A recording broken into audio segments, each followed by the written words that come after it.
Despite it sounding as if there's an angry gerbil in my throat with zero moral authority, after releasing 5 hours of content discussing why Goblin Slayer and 𝓟𝓻𝓷𝓰𝓮 were train wrecks narratively, at this point, I'm just trying not to laugh because I can't string together the perfect combination of words to describe the loathsome atrocity this mother of all shitstorms on fire with sharks inside the tornado that redo of a healer is, as it endorses revenge through rape and grotesque violence being fantasy revenge porn at every degree, as the main character dicks down his enemies harder than a cuck's wife or an orphan trying to develop an incest fetish. To elaborate more, the protagonist of Redo of a Healer is beyond mentally unstable, and the kind of incel who would pay hundreds of dollars for feet pics of women if he was a real person, or would be called Captain Rapey McRapemeister, the god of overconfidence and utter ex machina-esque convenience, ultimately being walking heroin to Pound Town for all women and a bastard manslayer to all those who are evil, because of course they are. Because in this series, the concept of the proverbial lesser evil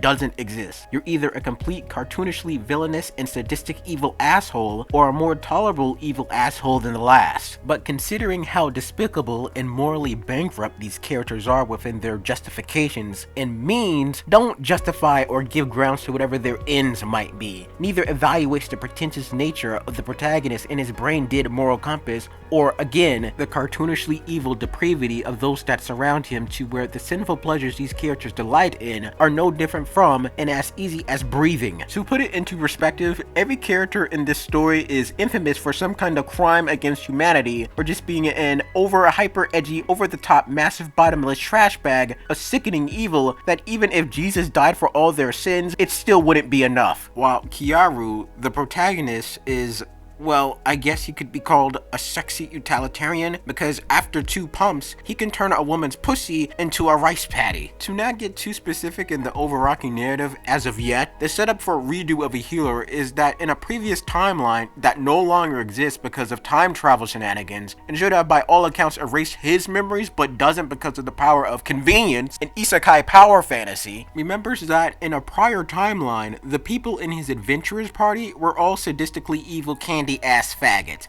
that drugged him, raped him repeatedly, and tortured him for 4 years for no other reason besides the fact that he was the healer hero, therefore he's useless. Translation, they did it because they could. So, in this new timeline, armed with the scantily littered, undeveloped knowledge of the prior, more on this later, he decides to subject anyone who has ever wronged him to his own sole prejudice and judgment, which at the sum of its parts and at its base level is just more torture and rape than they can endure, with the latter being psychologically breaking their minds, allowing insanity to become their emergency exit from the world. From the moment the narrative begins and Keare begins building his harem of sex slaves, more on that later, he accumulates an endlessly moving list of people he needs to get revenge on, but his ultimate endgame seems to sum up to nothing, with zero likability and relatability unless you're a sadist or a masochist with depraved delusional wish fulfillment sex fantasies. And oh boy, does the author of this book love writing about unobtainable X-rated red room sex he can't possibly have or watch, because if he did, he'd go to jail. Whereas the relationship dynamic the protagonist has with his harem of sex slaves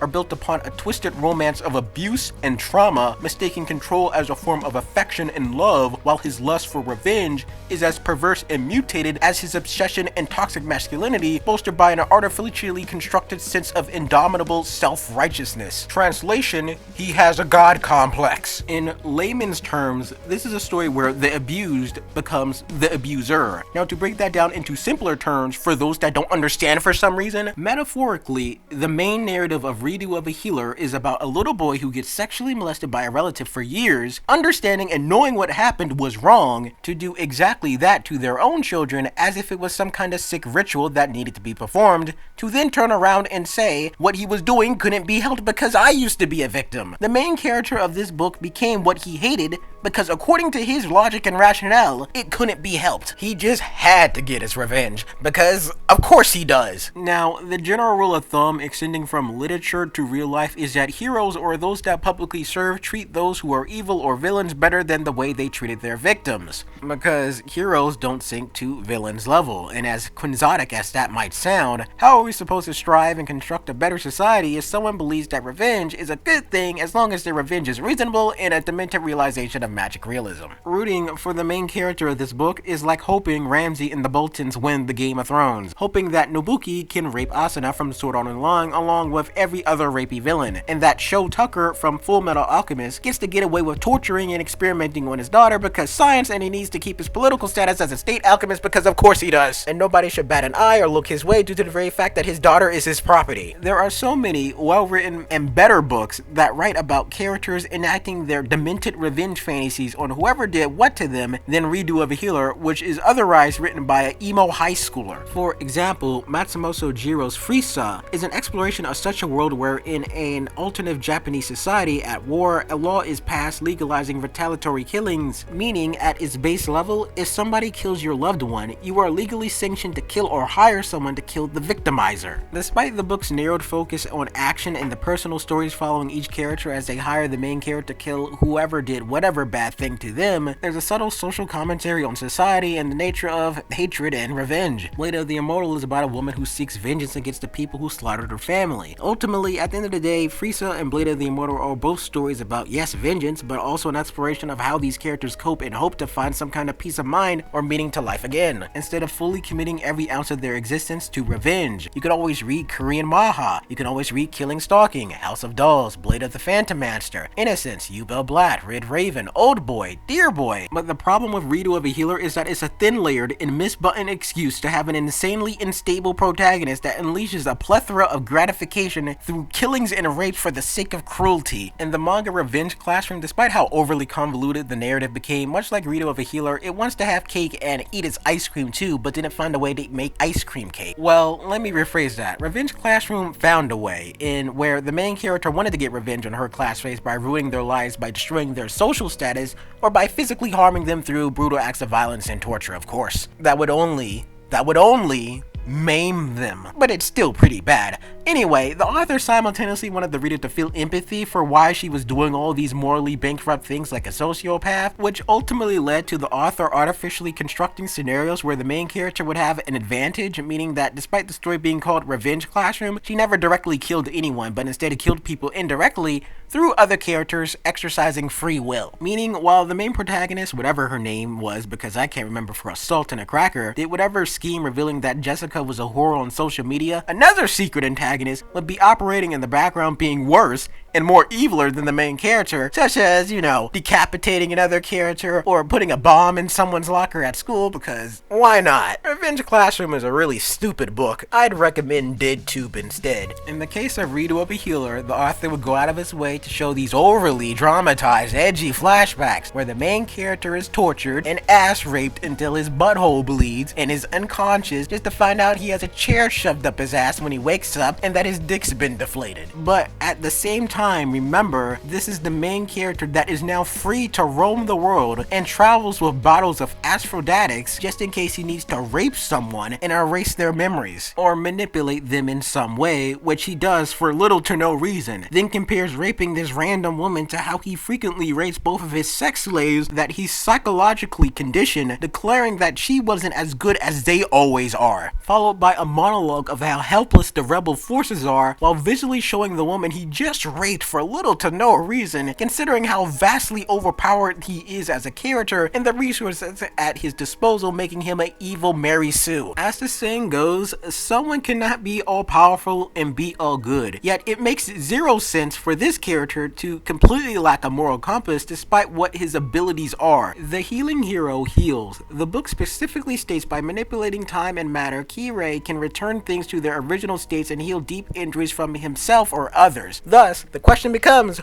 Why is he so mentally unstable? Logically, the main character uses his innate power for chaos and degeneracy. Instead of healing, completely goes against everything the healing hero exists for. If anything, he should have more empathy and not be a sociopath, but for whatever reason that isn't explained, he's completely insane and morally bankrupt without a reason. The narrative constantly justifies everything he does by saying blah blah blah blah blah. 4 years of torture and sexual assault flattened the camel's back, and loneliness along with my sex slaves are the only friends I need, because why not? And we, the reader, are supposed to care emotionally for his well-being and disregard his actions because he's edgy and that's supposed to be cool. And the only pleasure I took from this book is reading about how stupid the characters are with their laughable motivations and the absurd stupid violence that is so bad. It's just funny to read how seriously the author is taking the events of the story. I mean, again, the main character's relationship with the people of his party are bonds forged by abuse and trauma. There's one side of the coin where he casually refers to his teammates as his toys or playthings, or will just flat out call them slaves, while in his inner thoughts he has no love or seems to be capable of any emotional bandwidth for anyone but himself and his self-centered interests. According to the Wikipedia page, one of Keare's redeeming qualities is that he has no desire to harm those who have done him no harm, and makes a personal rule not to involve innocence into his revenge fantasy, which is completely false. He's harmed hundreds of innocent people, and he just doesn't care, which I'll talk about in more detail later, but I'll refer to this again. But to litter around some examples, when Flair, the poster child for the main character's harem of sex slaves, turns out to be an evil sadist in a previous timeline who drugged him and used him as a tool, but is later revealed to be somewhat psychologically traumatized by her older sister Norn, which won't be talked about later because the book doesn't want to say what happened, and uses phrases like that event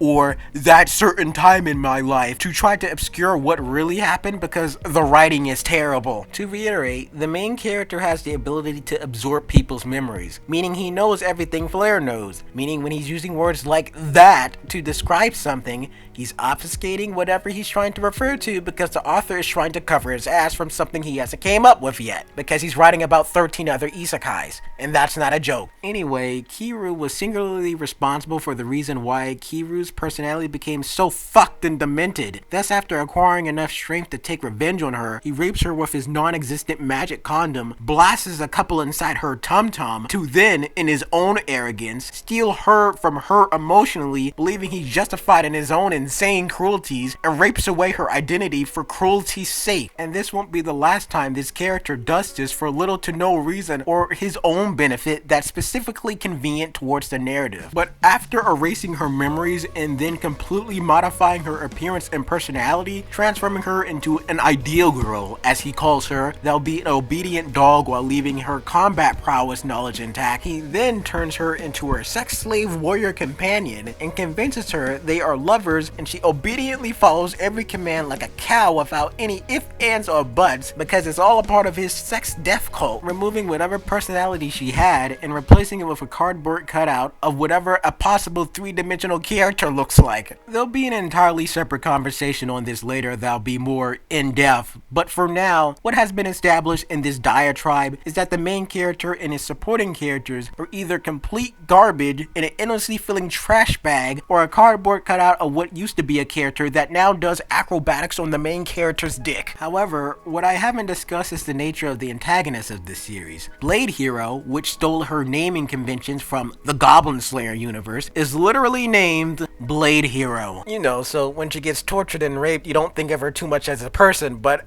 more as an idea. But the villainy this character indulges in comes in the form of being an insane rapist, of course, who sadistically rapes her victims while torturing them and murders them when it's all over. Blade's cardboard cutout of a character is a psychopathic homosexual misandrist. Misandrist meaning she hates men, and her sexual passion is so demanding she needs to murder to flip her switch on, and throughout the entirety of the book, she cross-dresses as a man to seduce women because of course she's insecure about her sexuality, or just insane. Now, if I put my big boy brain on, this could be a social commentary on toxic feminism, considering when this character doesn't get her way, much like the main character, she's gotta whip out the old 𝓚𝓷𝓲𝓶 and roofie drug cocktail party favor combo, so she can drag her victim into her 50 Shades of Grey mobile torture palace, where she rapes and murders them, because she can. Now, arguably, from my moral standpoint, does this person deserve to die considering she admits on several occasions to have raped women until it finally skull-fucked their brain cells away and died from pain? Yes, she does. But does she deserve to get tortured and raped in the suns by 3 enhanced drugged-out cannibals with the choice of having sex with them till sunrise with their modified libidos, or getting eaten alive after a 2-pump chump and to have her insanity degrade away? No, she doesn't. Does she deserve an injection of drugs or a bullet to the forehead so a bitch like that can go to sleep forever? Sure. But now, after building the foundations of the downright bankrupt rationalization that these characters use to justify why they do what they do, making anyone consider if they're mortally challenged or not, but the real meat and potatoes of why this doesn't even set the precedence of why the narrative couldn't be in any worst possible taste, on the pedestal of trash anime, manga, and light novels. It's all bad.